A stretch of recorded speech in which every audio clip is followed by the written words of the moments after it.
এখনো কি সুন্দর ঝকঝকে আছে ওয়েদারটা। সকাল 9টা হয়ে গেল। আজকে সকালে সানরাইজ থেকেই বেশ পরিষ্কারই আছে, এজগুলো ভালো দেখা যাচ্ছে পাহাড়ের। আর এখান দিয়ে সানরাইজ হয়েছিল। আজকে ওয়েদারটা ভালো থাকলেই ভালো।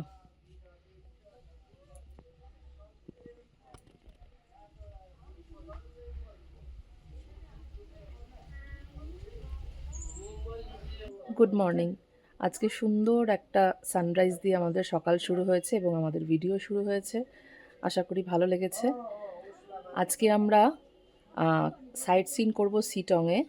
কোন কোন জায়গায় যাব, কিভাবে কি দেখছি, কত সময় লাগছে, যতটা সম্ভব আমি ডিটেলস দেওয়ার চেষ্টা করব। আর এখনের ওয়েদার যদি বলি, খুব সুন্দর ঝলমলে রোদ। আজকে সকাল থেকেই ওয়েদার ভীষণ ভালো, খুব সুন্দর। ঠান্ডা একটা হাওয়া আছে। এই মুহূর্তে তো সোয়েটার পরার মতন নয়। ছায়াতে গেলে বা বেলার দিকে হয়তো ঠান্ডা লাগতে পারে, কিন্তু রোদে গেলে সোয়েটার টোয়েটার কিছু লাগবে না। ওয়েদারটা বেশ ভালো। আশা করি আজকে সুন্দর মতনই ঘুরবো আর সবাইকে ঠিক মতন সব কিছু দেখাতে পারবো। চলুন আজকে জার্নি শুরু করি। আজকে সকালে আমাদের ব্রেকফাস্টে ছিল লুচি আর ছোলার তরকারি। তখন আর ভিডিও টিডিও কিছু করার কথা মনে পড়েনি। গরম গরম কফিও খেয়েছি, চাও খেয়েছি। তো সকালের খাবারের পর্ব শেষ। এখন আমরা রেডি হয়ে বেরোচ্ছি। এখন 10:15 বাজে।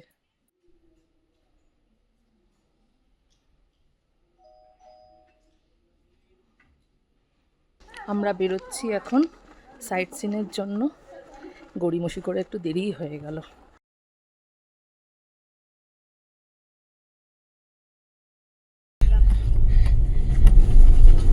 বাবারে, রাস্তাটা ভালোও না আর খুব ঢাল। আমরা রিসর্ট থেকে এখন মেন রাস্তার দিকে উঠছি। রাস্তার কন্ডিশন দেখুন একবার।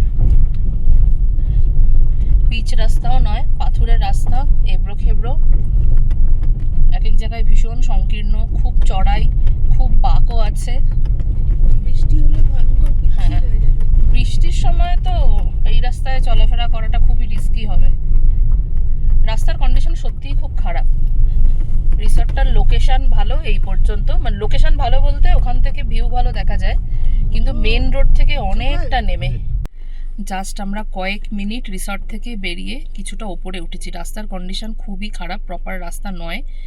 মেন রোডে পৌঁছাতে বেশ কিছুটা সময় লাগবে। তো এখান থেকে সানরাইজটা ভালো দেখা যায়। রিসর্টটা ওকে ওকে, খুব লাক্সারিয়াস আমি সেটা বলবো না, মোটামুটি ঠিক আছে। গিজার আছে, ঠিকঠাক খাওয়া দাওয়া ঠিক আছে। কিন্তু হ্যাঁ, মেন রোড থেকে অনেকটা অফ রোড এবং রাস্তার কন্ডিশন খুবই খারাপ। সেইটা চিন্তা ভাবনা করেই আপনারা এখানে বুকিং করবেন। ওই জন্যই হয়তো নাম সাইলেন্ট ভ্যালি। হতেই পারে, সত্যি সাইলেন্ট ভ্যালি। একটা ঝিঝির ডাকও নেই।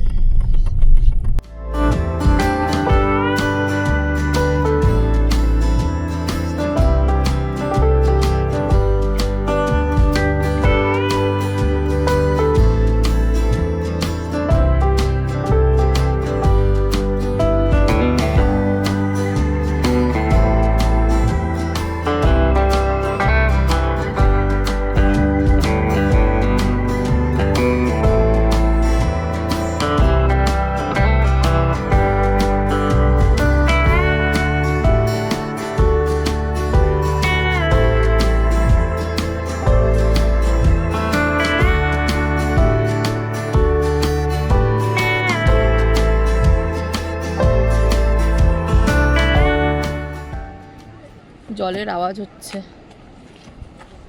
আর এই হচ্ছে যোগীঘাট ব্রিজ। যে নদীর ওপরে যোগীঘাট ব্রিজ সেটা হচ্ছে রিয়াং নদী। এইটা হচ্ছে পুরনো ব্রিজ, কাঠের আর লোহার তারের। এখন আর এটা ব্যবহার হয় না, জরাজীর্ণ অবস্থা। আর এখান থেকে পেছনের ভিউটা এই রকম দেখা যাচ্ছে। জলের কি আওয়াজ!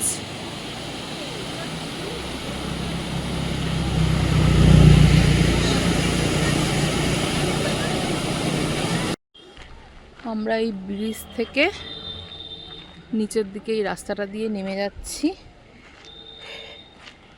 নদীটা দেখতে পাবো। কি সুন্দর ফুল গাছ লাগানো। খুব জলের আওয়াজ হচ্ছে এদিকে। এই যে রিয়াং নদী।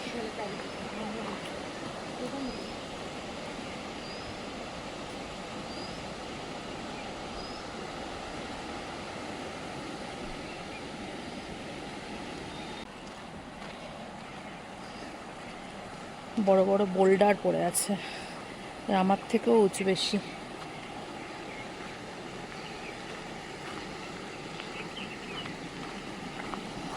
চলে এসেছি একদম নদীর কাছে। দীপ্তিদি পোজ নিয়ে বসে পড়েছে। এই দিক থেকে নদীটা এসেছে আর এই বয়ে যাচ্ছে এই দিকে।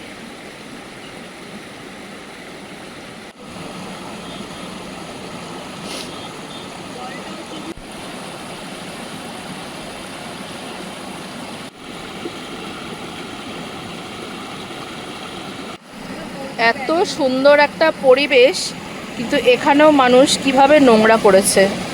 জলের বোতল, চিপসের প্যাকেট, আবোল তাবোল জিনিস দিয়ে এখানেও কত কিছু পড়ে রয়েছে।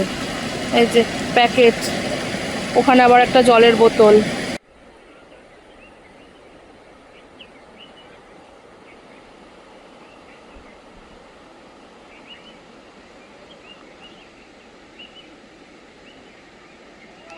রিসর্ট থেকে যোগীঘাট আসতে 45 মিনিট মতন সময় লাগলো। প্রথম 10-15 মিনিটই রাস্তাটা একটু খারাপ, তারপরে রাস্তা খুবই ভালো।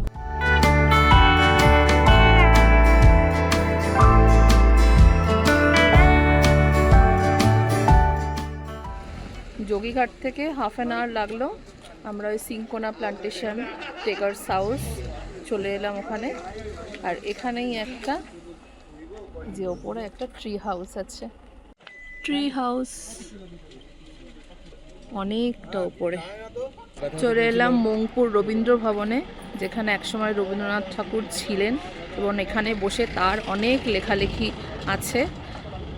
এবার দেখতে হবে ভেতরে কতক্ষণ ছবি বা ভিডিও অ্যালাউ করে। এই অবধি তো এখন পর্যন্ত কোনো অবজেকশন আসেনি।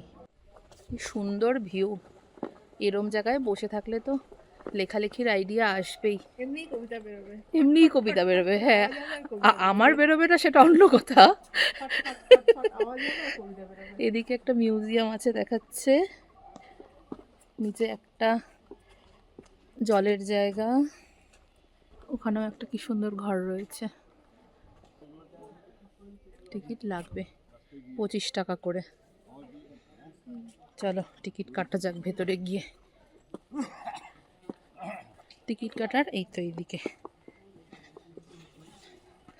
এই ঘরটাও কি সুন্দর। এই হচ্ছে রবীন্দ্রনাথ ঠাকুরের বাড়ি।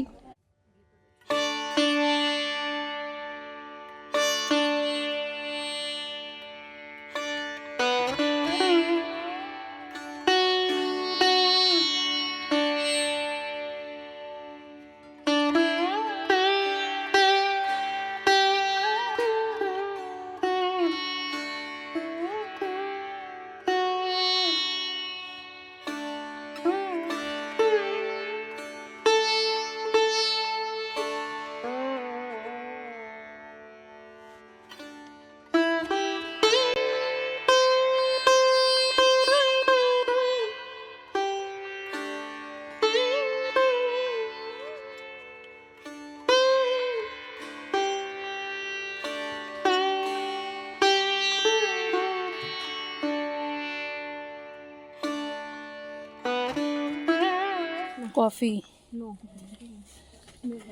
অয়েল, অরেঞ্জ, লেমন গ্রাস। বাহ, বাস্কেটটা কি সুন্দর। আমরা এই পাশে, এই যে রবীন্দ্র ভবন থেকে পাশের রাস্তাটা দিয়ে একটু উঠে আসলাম।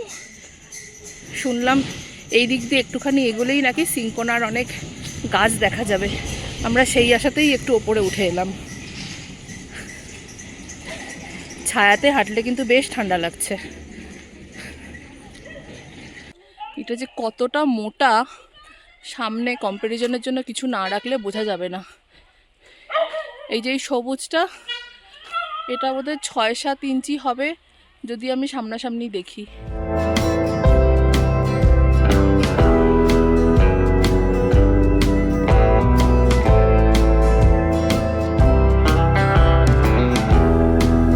রামবি বাজারে মংপু মোনাস্ট্রি।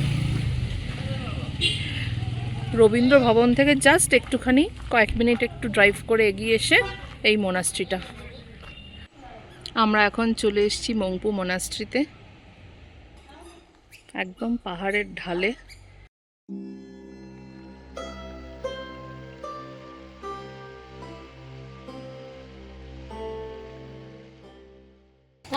Tata tata.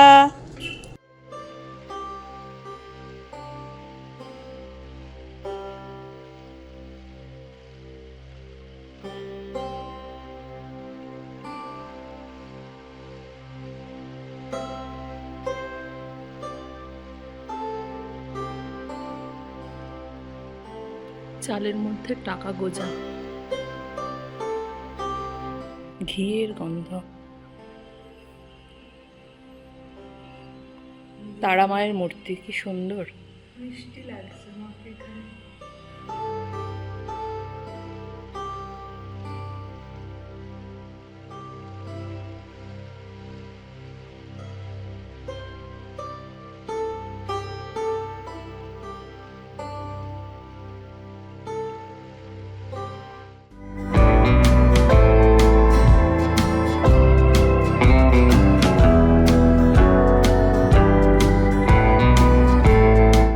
এইদিকে পুরনো ব্রিজটা আছে।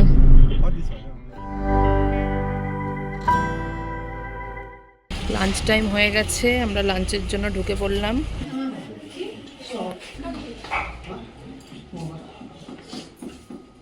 আজকের লাঞ্চ ফ্রাইড রাইস আর চিলি চিকেন।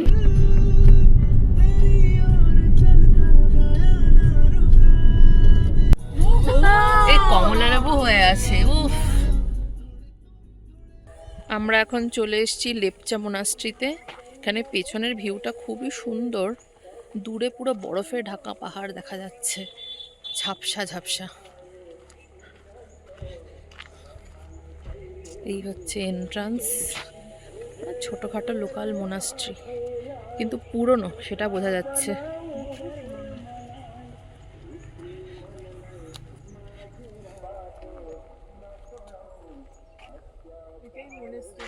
আর ওই ওপরে রয়েছে আই লাভ সিটং, ওখানটায় আমরা যাব না, যাব ওখানে। হ্যাঁ। আর এইদিকে পশ্চিম আকাশে এখন সানসেট হবে আর একটু পরে।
আজকে বিকেলে আমাদের কফি আর ভেজ পকোড়া, চিকেন পকোড়া। ও ফাটাফাটি।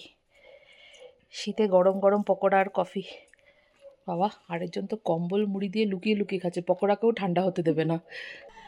আজ পুরো ফুল অল্প স্বল্প ভোজনের আয়োজন, ডাল, সবজি, ভাত, চিকেন, আর এটার মধ্যে আছে রুটি। যদি ভিডিওটা ভালো লেগে থাকে তবে লাইক, শেয়ার অ্যান্ড সাবস্ক্রাইব করতে কিন্তু ভুলবেন না।